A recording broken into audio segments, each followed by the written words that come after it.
Chapter 13 Bouncing Berkway.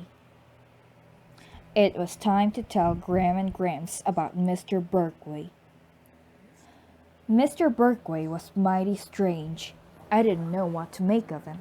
I thought he might have a few squirrels in the attic of his brain.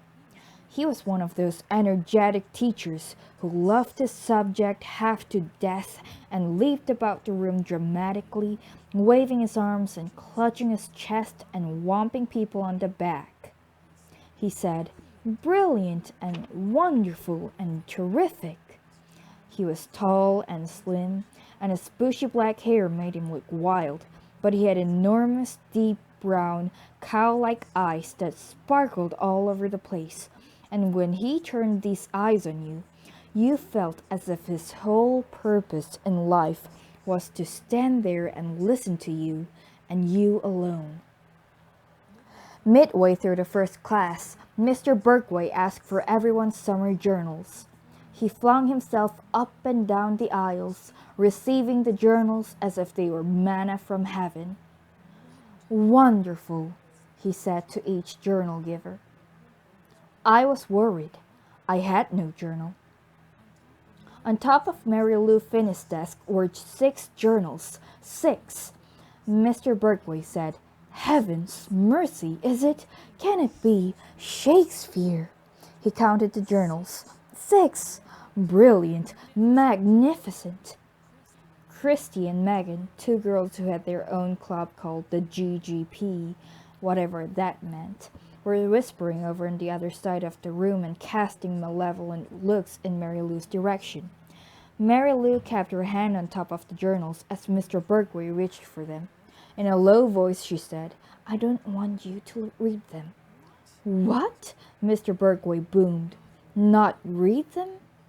The whole room was silent. Mr. Berkway scooped up Mary Lou's journals before she could even blink. He said, "Don't be silly. Brilliant. Thank you." Another girl, Beth Ann, looked as if she might cry. Phoebe was sending me messages with her eyebrows that indicated that she was not too pleased either. I think they were all hoping that Mr. Berkway was not actually going to read these journals. Mr. Berkway went around the whole room snatching journals.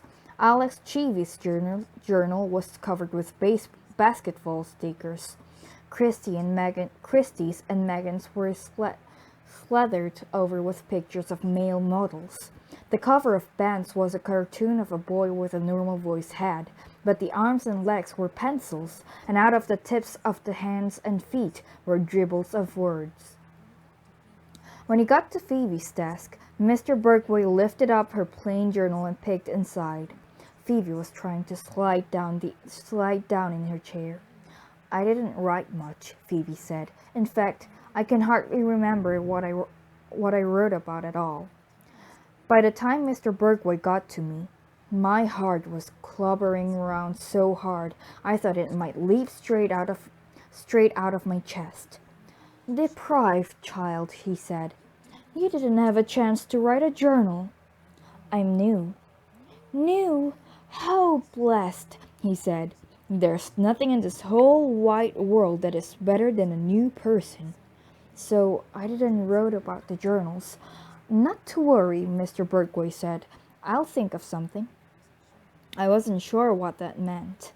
I thought maybe he would give me a whole lot of extra homework or something. For the rest of the day, you could see little groups of people asking each other, "Did you write about me?"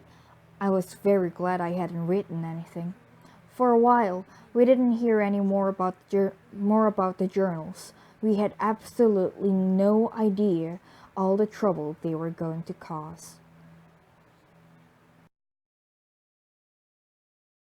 Chapter 14 The Rhododendron. One Saturday, I was at Phoebe's again. Her father was golfing and her mother was running errands. Mrs. Winterbottom had read out a long list to us of where she would be in case we needed her. If we heard any noises at all, we were supposed to call the police immediately. "After you call the police," Mrs. Winterbottom said, "call Mrs. Cadaver. I think she's home today. I'm sure she would come right over." "Oh, sure," Phoebe whispered to me. "That's about the last person I would call." Phoebe imagined that every noise was the lunatic sneaking in or the message leaver creeping up to drop off another anonymous note. She was so jumpy that I began to feel uneasy too. After her mother left, Phoebe said, "Mrs. Cadaver works odd hours, doesn't she? Sometimes she works every night for a week, straggling home when most people are waking up, but sometimes she works during the day." "She's a nurse, so I guess she works different shifts," I said. That day, Mrs. Cadaver was home pottering around her garden. We saw her from Phoebe's bedroom window. Actually, pottering is not the best word. What she was doing was more like slogging and slashing. Mrs. Cadaver hacked branches off of trees and hauled these to the back of her lot, where she lumped them into a pile of branches that she had hacked off last week. "I told you she was as strong as an ox," Phoebe said. Next, Mrs. Cadaver slashed and sliced at a pitiful rose bush that had been trying to creep up the side of her house. Then she sheared off the tops of the hedge that borders Phoebe's yard. She moved on to a rhododendron bush, which she was poking and prodding when a car pulled into her driveway. A tall man with bushy black hair leaped out, and seeing her, he practically skipped back to where she was. They hugged each other. "Oh no," Phoebe said. The man with the bushy black hair was Mr. Berkway, our English teacher. Mrs. Cadaver pointed to the rhododendron bush and then at the axe, but Mr. Berkway shook his head. He disappeared into the garage and returned with 2 shovels. Then he and Mrs. Cadaver gouged and prodded and turned around in the dirt until the poor old rhododendron flopped onto its side.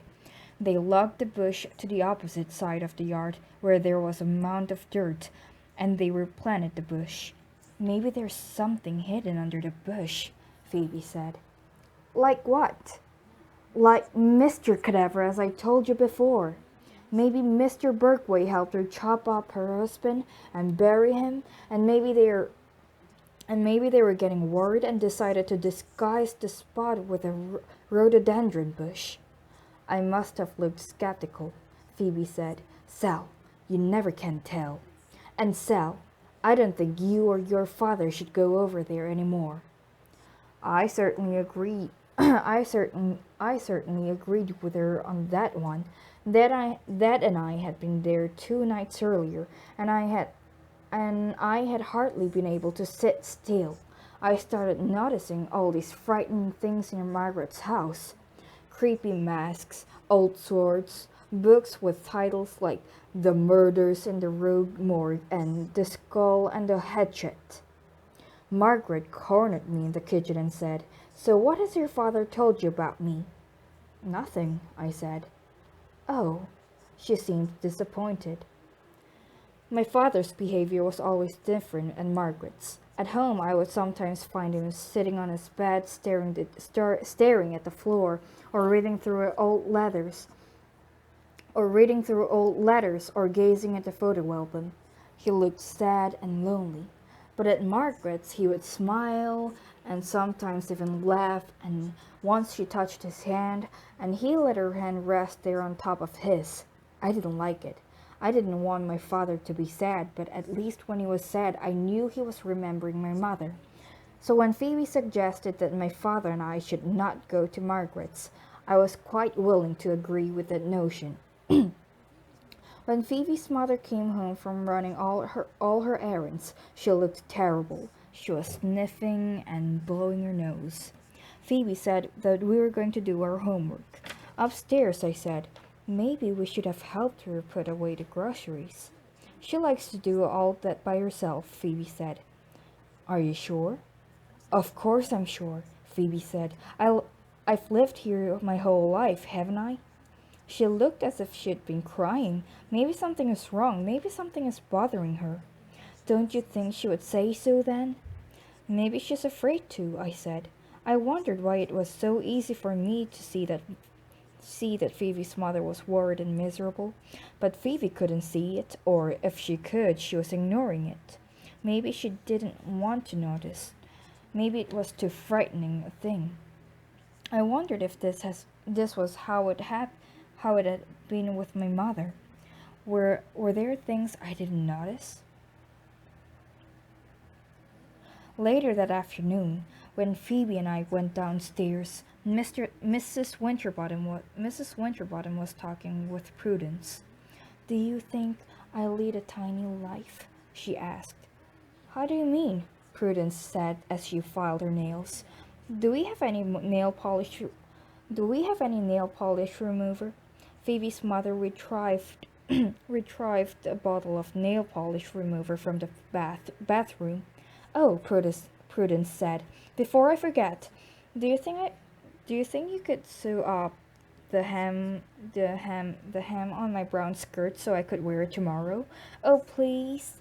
Prudence tilted her head